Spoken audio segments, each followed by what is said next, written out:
Assalamualaikum warahmatullahi wabarakatuh. Perkenalkan, nama saya Diana Evelyn Husna dari Program Studi S1 Teknik Sipil, Fakultas Teknik Universitas Negeri Malang, offering E22. Saya di sini akan menyampaikan sedikit ilmu saya tentang hukum Islam dan perbedaan mazhab. Pengertian hukum Islam. Islam merupakan agama terakhir yang diturunkan Allah Subhanahu wa taala kepada seluruh umat manusia. Sebagai agama terakhir, Islam memberikan bimbingan dan turunan kepada pemeluknya berupa seperangkat aturan agar kehidupan mereka dapat berjalan dengan baik sehingga pada gilirannya bisa melahirkan kesejahteraan, kedamaian, dan kebahagiaan di dunia dan di akhirat. Istilah-istilah dalam Islam adalah syariah dan fikih. Dilihat dari perspektif sejarah, istilah hukum Islam disinyalir datang dari paling belakangan bila dibandingkan dengan istilah syariah dan fikih. Namun sejak kapan istilah hukum Islam digunakan dalam khazanah keilmuan Islam tidak diketahui secara pasti.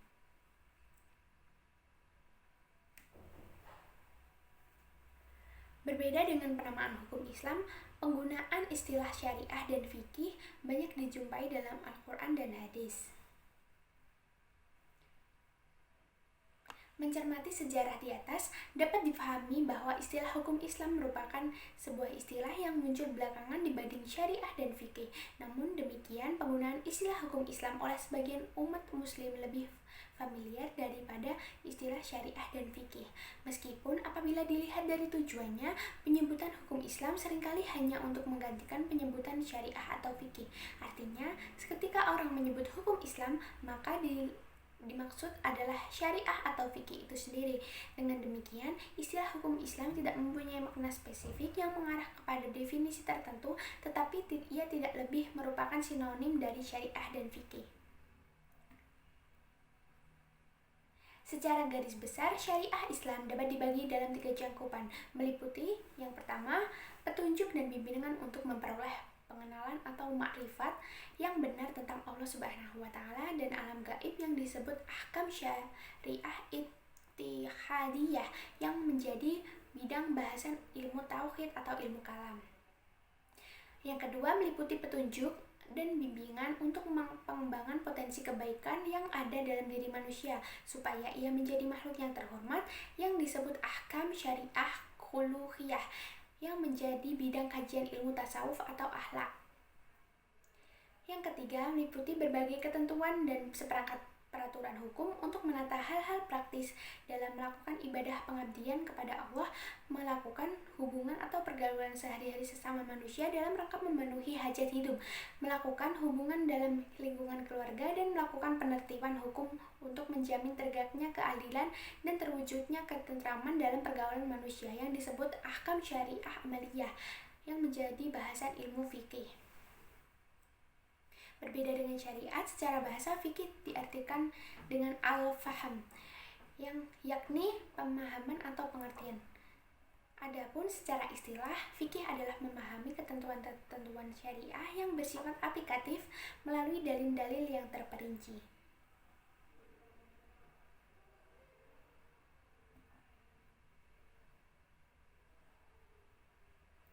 Lalu ada ragam pendekatan hukum Islam.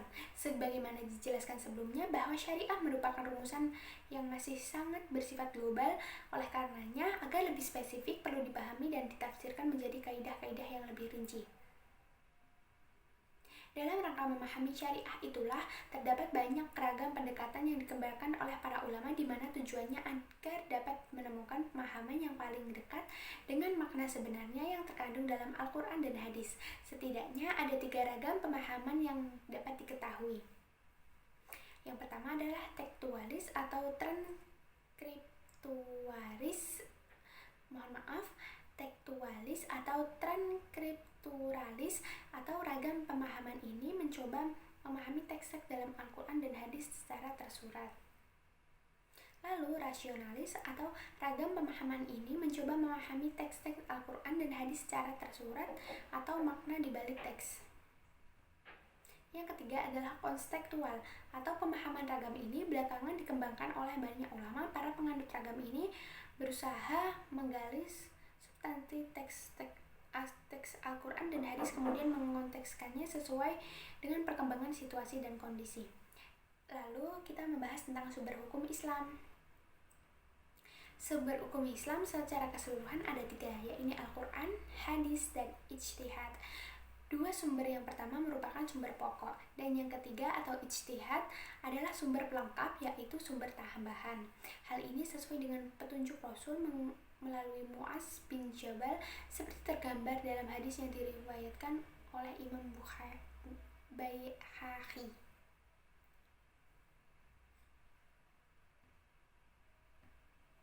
Al-Quran dan hadis sebagai sumber pokok hukum Islam secara umum telah mengatur prinsip-prinsip yang terkait dengan ibadah. Namun dalam hal di luar ibadah seperti muamalah, keduanya tidak tegas mengaturnya. Dalam hal muamalah, Al-Quran dan hadis hanya memberikan rambu-rambu kapan hal itu boleh dikerjakan dan kapan yang tidak boleh. Keberadaan Al-Quran dan hadis hanya bersifat global, menyebabkan umat Islam harus melakukan penafsiran terhadap keduanya ke dalam kaidah-kaidah yang lebih konkret, aplikatif, dan praktis, agar keduanya dapat dengan mudah dipahami dan selanjutnya dilaksanakan.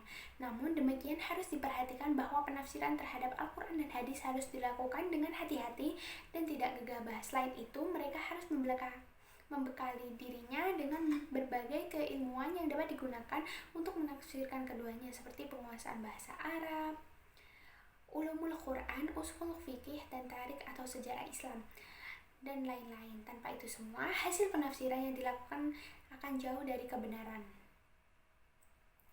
Proses penafsiran terhadap Al-Quran dan hadis yang demikian kemudian dinamakan dengan ijtihad. Yang pertama, Al-Quran sebagai pokok hukum Islam. Al-Quran secara etimologis berdasarkan pendapat yang paling kuat sebagaimana dinyatakan oleh Dr. Subi Solih, berarti bacaan atau yang dibaca. Yang secara terminologis menurut Imam Syukaini, Al-Quran adalah kalam Allah yang diturunkan kepada Rasulnya Muhammad bin Abdullah dalam bahasa Arab dan maknanya yang murni yang sampai kepada kita secara mutawatir. Mutawatir adalah proses penyampaian Al-Quran kepada kita tidak mengalami keterputusan generasi dan dilakukan oleh orang-orang yang bila dilihat secara jumlah maupun integritas moral tidak mungkin berdusta. Aspek-aspek dalam Al-Quran adalah ibadah mahdah ayatnya 140, tentang keluarga ayatnya 70, ekonomi 70 ayat, pidana 30 ayat, qada 13 ayat, politik 10 ayat, hubungan sosial 25 ayat, hubungan sosial antara orang kaya dengan orang miskin, jaminan negara terhadap orang miskin ada 10 ayat. Yang kedua, hadis sumber hukum Islam kedua. Hadis secara etimologis berarti perkataan, cerita, atau kejadian. Seperti dalam ungkapan Arab, atahaddasu ma'hu, artinya saya berkata dengannya. Hadis al-ifk artinya cerita bohong, dan hadis adim artinya kejadian besar. Maksud dari tahrir atau ketetapan Nabi Shallallahu Alaihi Wasallam adalah pembenaran beliau terhadap sikap, perilaku, atau perkataan para sahabat, baik yang mereka lakukan di hadapan beliau dan yang disampaikan kepada beliau. Dilihat secara sisi historis, keberadaan hadis berbeda dengan Al-Quran. Al-Quran telah dimulai penulisan sejak zaman Nabi Muhammad SAW, namun baru dikodifikasi, dikumpulkan menjadi mushaf yang utuh pada zaman Khalifah Utsman bin Affan. Akan tetapi hadis tidak demikian halnya. Ia baru ditulis ketika pada zaman Khalifah Umar bin Abdul Al-Aziz pada dinasti Umayyah. Khalifah Umar bin Abdul Al-Aziz yang menjadi penggagas kodifikasi hadis, tindakan beliau dilatar belakangi oleh kekhawatiran akan hilangnya hadis-hadis Nabi Shallallahu Alaihi Wasallam yang tercerai-berai di kalangan para sahabat, mengingat jumlah sahabat Nabi kian hari semakin berkurang karena meninggal dunia, baik dalam ajang pertempuran atau sebab yang lain.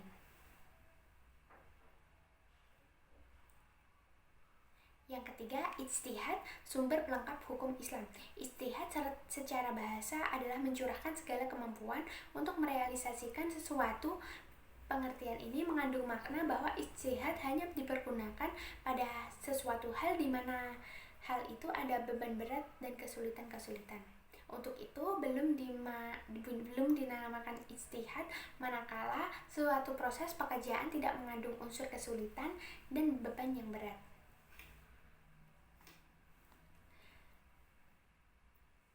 Menandaskan bahwa seseorang yang hendak berijtihad dipersyaratkan yang pertama mampu memahami dengan baik Al-Quran dan hadis, yang kedua menguasai seluruh masalah dan hukumnya telah ditunjukkan oleh ijma', yang ketiga menguasai bahasa Arab secara komprehensif, yang keempat menguasai ilmu usul al-fiqih, yang kelima memiliki pengetahuan di bidang nasyid mashhuk atau konsep pembatasan hukum baik yang menyangkut Al-Quran ataupun hadis Nabi.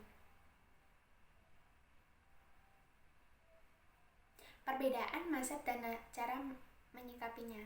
Yang pertama, bermazhab dan urgensinya. Dalam kajian hukum Islam, mazhab merupakan sebuah tema yang selalu menarik yang didiskusikan. Lantas, apa sebenarnya mazhab itu? Pengertian sederhananya, mazhab dapat diartikan sebagai aliran. Sementara itu, dalam kamus fikih, Halahji menyatakan bahwa mazhab adalah metode tertentu dalam menggali hukum Islam yang bersifat praktis dari dalil-dalilnya yang bersifat kasuistik.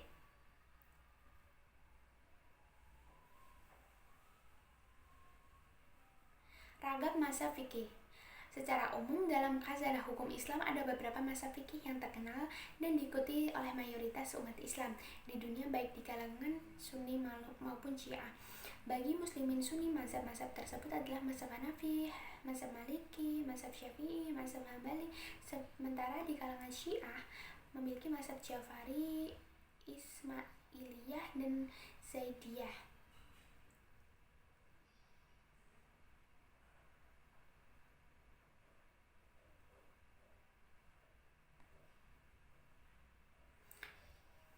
Mengakhiri perbedaan mazhab. Berikut cara menyikapi perbedaan mazhab, yaitu yang pertama membekali diri dan mendasari secara sikap sebaik-baiknya dengan ilmu, iman, amal, dan akhlak secara proporsional. Yang kedua, lebih memprioritaskan perhatian dan kepedulian terhadap masalah-masalah besar umat daripada diperhatikan terhadap masalah-masalah kecil seperti masalah khilafiyah. Yang ketiga, memahami iktifaf atau perbedaan dengan benar. Yang keempat, meneladani etika dan sikap para ulama salaf dalam beriktikaf. Yang kelima, mengikuti pendapat ulama dengan mengetahui dalilnya atau memiliki pendapat yang rajih atau kuat setelah mengkaji dan membandingkan berdasarkan metodologi. Yang keenam, untuk praktek pribadi dan dalam masalah-masalah yang bisa bersifat personal atau individual, maka setiap orang berhak mengikuti dan mengamalkan pendapat atau mazhab yang rajih yang kuat menurut pilihannya. Yang ketujuh, sementara itu terhadap orang atau hal-hal yang terkait dengan kemaslahatan umum sangat diutamakan kita memiliki sikap melonggarkan atau bertoleransi. Yang ke-8, menghindari sikap gulu atau berlebih-lebihan. Yang ke-9, tetap mengutamakan dan mengedepankan masalah-masalah prinsip yang telah disepakati atau masalah-masalah furu' yang diperselisihkan.